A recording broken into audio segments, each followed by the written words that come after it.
नमस्कार दोस्तों, स्वागत है आपका हमारे इस चैनल में। आज हम बात करने जा रहे हैं bs6 अपाची RTR। आज मैं आप लोगों को बताने जा रहा हूँ इसकी एक सबसे बड़ी कमी, सबसे बड़ी जो अभी तक मुझे लगी है। मैंने अभी तक ये आपको दिखा दूँ 742.9 किलोमीटर इसको ड्राइव कर लिया है। सबसे बड़ी कमी मुझे जो इसमें लगी है इसके इंजन में, ये काफ़ी हीट हो रहा है।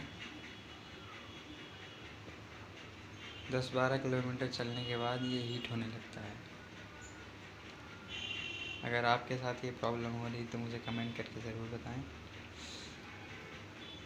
और मुझे बताएं कि इसका सॉल्यूशन मैं क्या करूं।